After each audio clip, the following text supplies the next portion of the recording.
The first day in Japan can undoubtedly be defined as solid for Scuderia Ferrari. The SF-24 performed well during the morning session of free practice. Carlos Sainz finished in third position, just 2/10 behind Max Verstappen, giving a first glimpse of the car's competitiveness even in the first sector, where last year there was a huge gap between the Red Bull RB19 and the SF-23. Charles Leclerc, on the other hand, finished a bit further back, in sixth position, half a second behind the three-time Formula One world champion. The Monegasque driver wanted to refine his qualifying lap in the afternoon session, which was completely influenced by the light rain that fell at Suzuka. For this reason, only a few adventurous drivers ventured out on track with intermediate tires, before switching to slicks towards the end, but without receiving any significant feedback. A real shame, because at the end of the first session, a mini long run was completed, in which the Ferrari SF-24 seemed to dominate its opponents, including Red Bull. Let's not get carried away with easy enthusiasm. We cannot make any judgments based on a handful of laps. For this reason, the afternoon session was eagerly anticipated by fans and professionals alike, in order to have a clearer indication of what we might expect in Sunday's race. But everything has been postponed for the final free practice session on Saturday morning. With a Ferrari SF-24 that looks decently competitive, Carlos Sainz has tried to cast doubts on Red Bull from the very first session, placing just 2/10 behind Max Verstappen and only a few thousandths behind Sergio Perez. Red Bull team principal Christian Horner admitted at the end of FP1 how much closer Scuderia Ferrari is, and if we consider what happened just a few months ago at Suzuka, where the SF-23 lagged 45 seconds behind in the race, the step forward made this year seems truly enormous. The Ferrari that caught more attention in FP1, however, was that of Charles Leclerc. The Monegasque driver did finish half a second behind Verstappen, but in the mini long run performed a few minutes before the checkered flag, he set some rather significant times, especially when compared to those of the Dutchman, giving him an average of 1 second per lap on the same hard tire. Now it's clear that no conclusion can be drawn from 3-4 laps, but the degradation, an important factor at Suzuka, seemed almost negligible, on par with that of the RB20.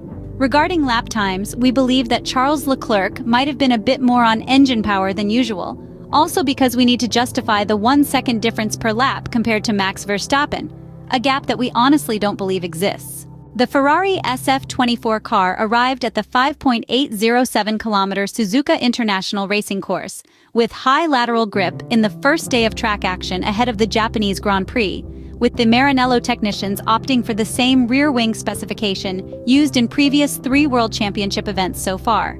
This component proves adaptable on tracks with profoundly different characteristics. The engineers at Scuderia Ferrari aimed to optimize the car around this specification to reduce the car's sensitivity to different aerodynamic setups, a lesson learned at a high price during the previous Formula One season. The work on Friday primarily focused on the early free practice sessions. Ferrari chose the hard compound similarly to Red Bull, a compound that offers consistent performance for several laps, enabling more efficient setup work. The SF-24 car showed immediate solidity, and the engineers were able to confirm, in general, the setup studied on the simulator back in Maranello during the previous week. The red car exhibited a certain degree of oversteer, with the rear end tending to unsettle during cornering.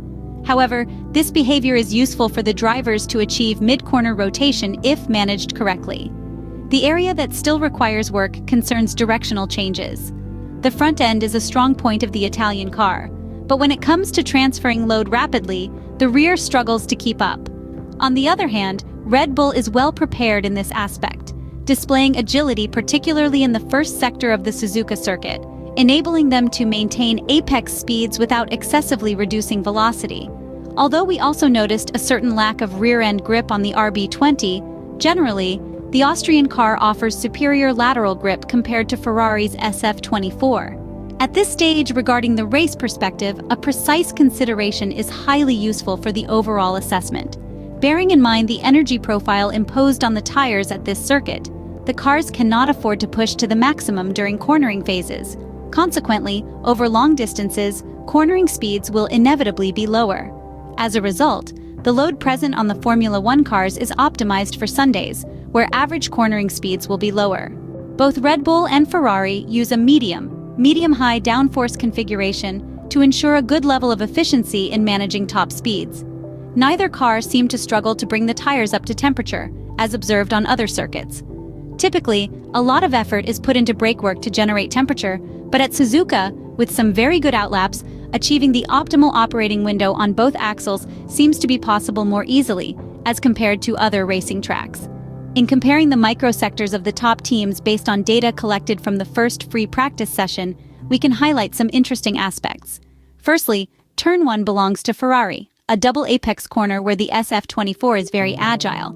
However, in the snake section, although the red car remains competitive, it struggles with directional changes compared to Red Bull. The SF-24 is forced to recover at Turn 7, where the intrinsic characteristics of the Italian car, if well exploited, should allow the two Ferrari drivers to claw back some time against the Austrian cars. At Turn 9, the RB20 has a lot of lateral grip, while the SF-24 single-seater manages to gain on entry. The same applies to Turn 11, a slow hairpin. Exiting the hairpin, Red Bull manages to make a difference in traction, which is crucial, particularly for the car from Maranello, which is no longer at the top as in past years. Turns 14, 15 belong to the Maranello team, while on the straights, the blue racing-colored car is a bit faster, although comparing the top speeds of the two cars, the data is almost the same, around 320 km/h for both. Regarding Mercedes, the German Formula One car seems to perform well in high-speed corners, having chosen the right path to find high-speed load stability. In the first sector corner sequence, the W15 single-seater shows some good balance. Nevertheless, we need to await confirmation, as we know that their performance is quite sensitive to tire temperatures. Even a few degrees of difference in terms of track surface temperature creates various problems in maintaining the optimal operating window. As for the low-speed cornering phase, such as Turn 11, where the car generally becomes unpredictable, we notice a certain lack of mechanical grip at the apex. The strength of the W15 remains in the straights, as we can easily see in the telemetry analysis regarding the microsectors based on data collected from the first free practice session at the Suzuka circuit. Furthermore, the following image offers us the possibility to understand how the two McLarens could catch up with the red car in the upcoming sessions. To achieve this, the team led by Andrea Stella must improve in the second and third sectors, where they fail to find a competitive pace. Conversely, Lewis Hamilton and George Russell must do better precisely in the first sector, where they have balance but are not effective due to a lack of speed at the apex. These latter two cars under review are trying to build the lap differently, also considering the race and the optimal load for tire management. McLaren wants to find performance considering that a balance more shifted towards the front end on Formula One tracks like Suzuka undoubtedly can offer some significant advantages.